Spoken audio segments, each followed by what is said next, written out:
warahmatullahi wabarakatuh. Saya Astuti Yuningsi, calon guru penggerak angkatan 10 dari Kabupaten Jepara. Kali ini dalam pemenuhan tugas saya pada demonstrasi kontekstual 3.1, saya ditemani oleh beliau Bapak Sugianto Sarjana Pendidikan selaku Kepala Sekolah SD Negeri 3 Dudaeu. Assalamualaikum, selamat pagi Bapak. Apa kabarnya Bapak? Ya, selamat pagi Bu Astuti. Alhamdulillah kabar saya baik, sehat Bu. Alhamdulillah ya Pak ya. Jadi begini Bapak, sebelumnya saya berterima kasih sekali kepada Bapak karena Bapak telah berkenan untuk meluangkan waktunya sekedar berbincang-bincang dan berbagi pengalaman baik kepada saya. Iya. Ini dalam rangka pemenuhan tugas saya Bapak sebagai calon guru penggerak angkatan 10 yang saya ikuti saat ini, di mana pada tugas pada modul 3.1 ini tentang nilai-nilai kebajikan seorang pemimpin sebagai pemimpin. Kali ini saya diminta untuk melakukan wawancara Bapak terhadap 2 orang kepala sekolah dan sebagai mencari pengalaman begitu Bapak. Iya. Nah seperti itu, jadi selama ini kan masalah dan problematik dalam kehidupan seringkali kita hadapi ya Pak ya, itu kan kapanpun dan juga harus ada keputusannya Pak, ngambil keputusannya. Nah mungkin dari segi 2 hal yang mungkin sama-sama benar atau sama-sama memiliki kebajikan, tapi itu sangat bertentangan Bapak, begitu. Ya. Jadi yang berkaitan dengan dilema etika dan bujukan moral. Oh gitu, ya Pak. Ya Bu. Iya. Nah, untuk kasus seperti itu sering mengalaminya Bu, kalau saya itu seperti itu. Sering ya Pak Iya, ya, iya. jadi seperti itu. Baik Ya. Pak. Begini Pak, jadi berdasarkan pengalaman Bapak selama ini, bagaimana cara Pak Yanto sebagai seorang kepala sekolah ini untuk mengidentifikasi kasus-kasus yang merupakan dilema atau bujukan moral Pak? Dilema etika atau bujukan moral itu Pak? Ya.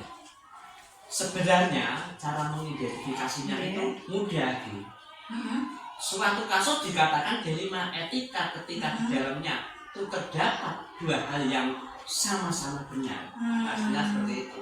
Sebaliknya, sedangkan dikatakan bujukan moral jika di dalamnya itu terdapat 2 hal di mana yang satu benar tapi yang satunya lagi salah. Oh benar dan Iya. salah ya Pak Iya. ya, itu yang kedua. Iya, Jadi itu. mudah dititani ya bahasa Iya, Jawanya. betul. Gitu. Iya, iya. Wah, menarik sekali ini Bapak. Jadi berarti selama ini kira-kira bagaimana Pak Yanto dalam menjalankan mengambil keputusan-keputusan itu Pak, terutama pada kasus di mana ada 2 kepentingan yang sama-sama benar ini Pak, yang dilema etika ini. Itu. Bagaimana Pak? Ya. Ya. Sebelumnya itu kita harus mengambil keputusan, tentunya saya mengidentifikasi dulu masalah yang terjadi. Nah, iya. Nah, kemudian siapa saja pihak yang terlibat, lalu mengumpulkan fakta. Iya, ada yang seterusnya sehingga mampu untuk mengambil keputusan yang tepat bagi pihak-pihak yang bermasalah. Nah, karena pengambilan keputusan itu hendaknya didasarkan pada apa? Kekeluargaan. Oh, kekeluargaan Ya, tentu saja ya Pak ya, kekeluargaan keluarga ya. besar. Ya, itu yang penting itu kekeluargaan dulu. Iya. Ya. Baik Bapak, begini langkah-langkah atau prosedur apa yang selama ini sudah Bapak lakukan? Langkah-langkahnya. Oh, langkah-langkahnya. Iya. Oh, kalau bisa gini Bu, ya. Iya. Langkah pertama yang saya lakukan adalah dengan memanggil kedua belah pihak yang bermasalah untuk dimintai keterangan. Supaya saya mengetahui di mana letak permasalahan itu. Nah, inti permasalahannya itu terjadi dan apa pemicunya. Cari pemicunya dulu ya Pak ya. Kemudian mencoba menemukan solusi terbaik yang akan diambil dengan tidak merugikan kedua belah pihak. Iya, itu dari keadilan. Iya. Oke, baik Bapak. Ini lantas hal-hal apa saja ini yang Bapak anggap efektif ya dalam pengambilan keputusan pada kasus-kasus dilema etika ini Pak? Oh gitu. Jadi gini Bu, saya mencoba melakukan dialog dengan pihak yang bermasalah dengan prinsip kekeluargaan. Melanjutkan Gimana? keluarga Ayah tadi. agar dapat memunculkan solusi yang dapat diterima kedua belah pihak. Nah, dengan cara memberikan bimbingan secara apa? Komprehensif, ya, yang tidak menimbulkan perselisihan lagi di antara kedua pihak itu. Luar biasa sekali Iya. Bapak ini. Baik Pak, kemudian hal apa saja ini Pak yang selama ini merupakan tantangan Bapak dalam mengambil keputusan? Kan pasti ada tantangannya kan ya? Iya. Ya, ini Pasti belum tantangannya. ada tantangannya. Iya. Ya.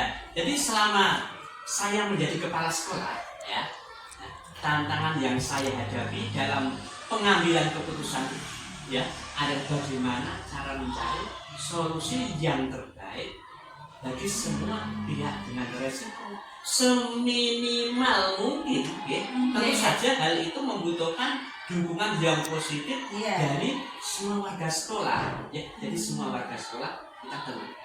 Iya, hebat sekali Bapak. Gitu, ya. Terus ini Bapak, lagi ini, apakah Bapak mempunyai jadwal khusus atau maksudnya tata kala gitu ya Pak ya? Maksudnya iya. jadwal apakah langsung diselesaikan saat itu juga atau bagaimana? Oh, begitu. Ya, beda lagi. Nah, di sini saya sebagai kepala sekolah, menurut saya ya, langkah yang tepat adalah menyelesaikan masalah secara langsung saat itu juga. Oh, tidak menunda-nunda ya Pak ya? Nah, karena apa? Ah. Itu bisa mencegah supaya masalah tidak berkepanjangan, ya, serta menimbulkan permasalahan yang baru lagi, sehingga langsung saja. Nah, seperti itu yang Baik, saya terus lakukan. ini Bapak lagi, apakah dalam melaksanakan atau mengambil keputusan itu ada yang membantu Bapak? Artinya dalam mengambil itu, adakah mungkin pihak-pihak tertentu atau seseorang yang membantu mempermudah Bapak dalam mengambil sebuah keputusan ini? Oh, Siapa yang ada iya. di balik mungkin yang Iya. membantu ini? Ya, biasanya di sini saya melibatkan beberapa pihak untuk membantu menyelesaikan masalah tersebut, ya. Nah, terutama adalah siapa? Dewan guru yang saya minta untuk memberikan pertimbangan, ya, dan masukan yang baik, ya, yang baik juga. Kadang ya, itu kadang pengawasan dari komite sekolah itu tergantung masalah apa Jadi yang tidak terjadi. serta-merta diputuskan sendiri ya Pak Iya, ya? enggak.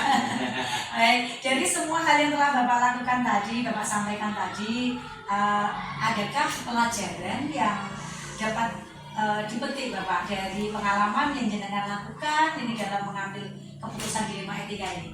Nah, iya, memang betul. Ya.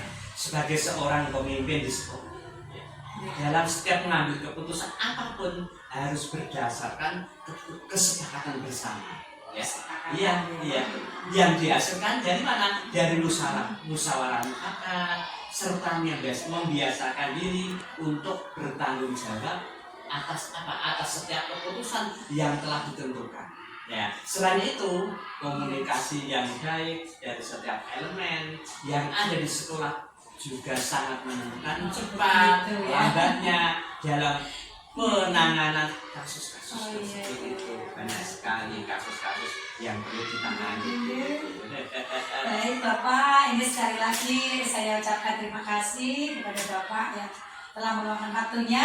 Mungkin pertanyaan saya cukup banyak tadi meminta waktu Bapak. Jadi sekali lagi terima kasih dan selamat melanjutkan aktivitas Bapak kembali. Saya mau izin pamit ya. Ya, terima kasih ya Pak ya. Oh iya, selamat ya, sukses selalu ya.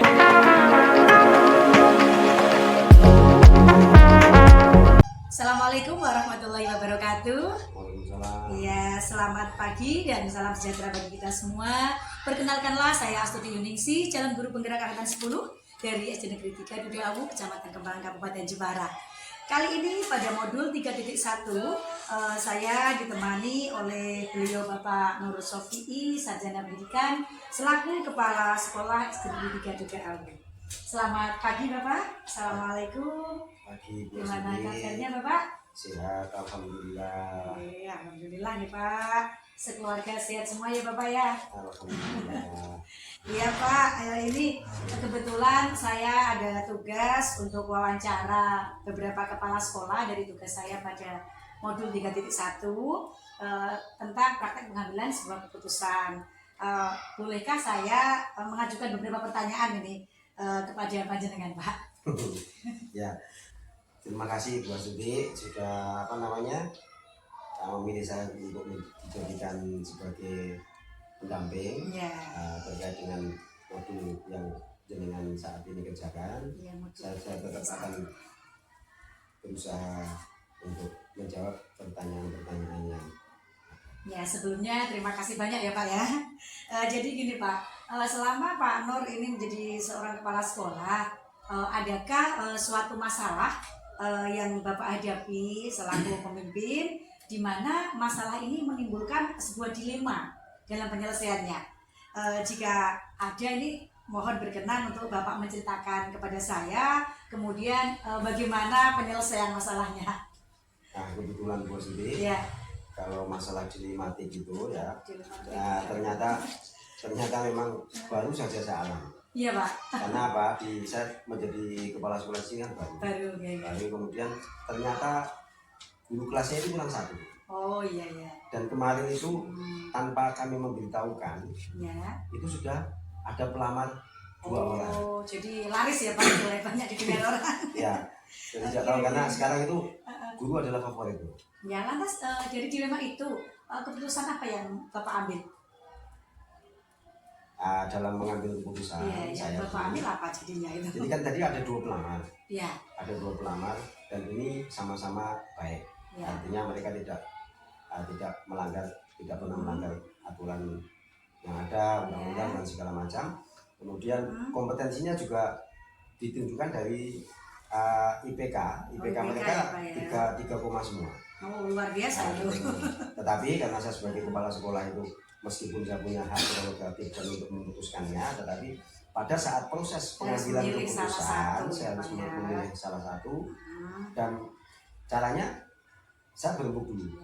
Nah, Keputusan bagus sekali ya Pak ya, berembuk dulu ya Pak ya. Jadi begini Bapak, jadi dalam modul yang saya pelajari ini ada yang namanya dilema etika, di mana kebenaran itu lawan kebenaran ya Pak ya, dan itu namanya juga merupakan ada yang kebenaran lawan salah. Nah kalau menurut Bapak, bagaimana Bapak dalam mengidentifikasi kasus-kasus tersebut ini yang muncul, apakah masuk dilema etika atau kewajiban moral? Ketika dilema etika itu yang sama-sama baik Bapak, jadi sama-sama baik dan baik. Kalau rujukan moral itu yang satu baik, yang satu tidak baik, artinya ada hukum di sana. Ini masuk yang kategori mana?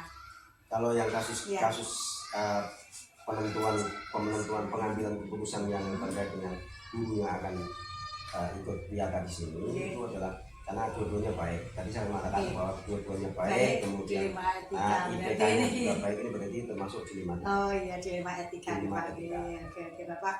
Berarti kasus yang Bapak alami ini adalah dilema etika.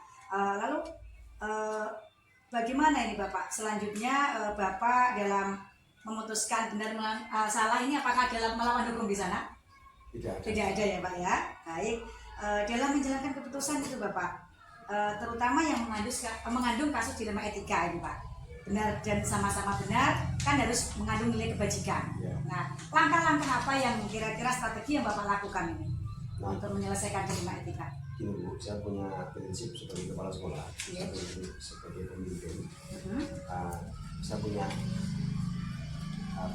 prinsip bahwa sekolah itu adalah sebuah tim. Ya, teamwork ya Pak ya. Teamwork dimana teamwork itu adalah saling melengkapi. Seperti contoh kasus kemarin bahwa pengambilan keputusan juga saya ajak diskusi. Saya ajak diskusi, ini ada 2 orang pelamar yang akan mengisi di SD kita, kemudian bagaimana baiknya saya sudah sampaikan bahwa keduanya baik, semuanya baik. Nah, akhirnya kami berembuk di sini musyawarah untuk mufakat. Dan saya juga tidak satu lagi. Ya, berarti ini termasuk langkah-langkah ya Pak ya, langkah-langkah atau strategi. Termasuk mungkin Bapak punya strategi yang mungkin biasanya Bapak lakukan dalam menyelesaikan kasus dilema etika. Ya, jadi strateginya bagaimana ini?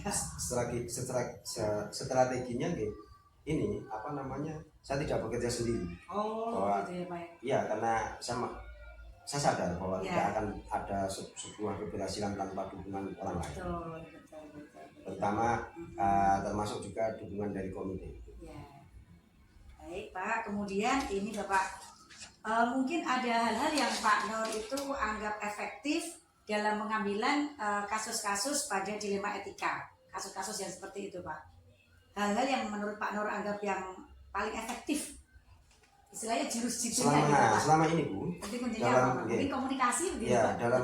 dalam pengambilan keputusan yang menyangkut dengan dilema etika. Ya.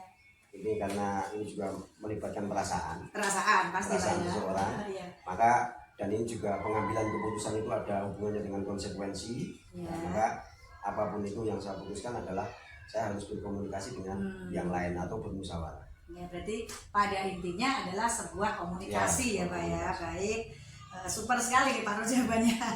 Kemudian lagi Bapak, menurut Pak Nur, apakah ada tantangan dalam pengambilan sebuah keputusan kasus dilema etika ini Pak? Tantangan yang Bapak hadapi? Oh, tidak ada ya Pak ya? Jadi tidak ada tantangannya, baik. Karena tadi sudah ada keterbukaan. Oke, begini Bapak, ini saya lanjutkan pertanyaannya ya. Adakah yang menurut Pak Nur ini merupakan tantangan dalam mengambil sebuah keputusan yang merupakan kasus dilema etika? Kalau tantangan itu tidak, tetap pasti ada. Ya. Karena tantangan itu sebuah masalah. Ya. Pasti menimbulkan masalah. Artinya gini, tantangannya ya bagaimana kita bisa mengambil keputusan tanpa melukai atau menyakiti Satu dengan yang lain. Iya, betul. Kemudian ini Pak, apakah Bapak memiliki jadwal tertentu atau mengikat akala yang kaitannya dengan penyelesaian masalah seperti ini? Nah, kalau dalam penyelesaian masalah yang terkait dengan jadwal tidak ada jadwal ya. Ada kondisional. Oke. Kemudian adakah seseorang atau faktor-faktor yang mungkin selama ini dapat mempermudah Bapak dalam mengambil sebuah keputusan dilema etika? Nggak pasti itu. Iya. Nah, karena kami Teamwork seperti tadi ya. teamwork tadi kan otomatis Iya. saya tidak bisa berjalan sendiri. Oke, iya Pak. Pertanyaan terakhir nih Bapak, dari semua yang telah Bapak lakukan tadi, adakah pembelajaran atau yang dapat dipetik dari pengalaman dalam mengambil keputusan ya masalah-masalah yang dilema etika ini tadi?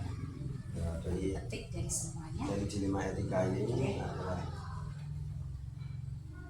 yang paling utama itu adalah komunikasi. Ya, betul Dalam Pak. menuliskan Kata sebuah dilema kuncinya etika, ya, kata tadi. kuncinya adalah komunikasi. Oke. Baik Pak, pertanyaan terakhir ini dari semua yang tadi setelah Bapak sampaikan, adakah pengalaman yang dapat dipetik nih Pak dari kasus-kasus tersebut? Kalau pengalamannya pesan.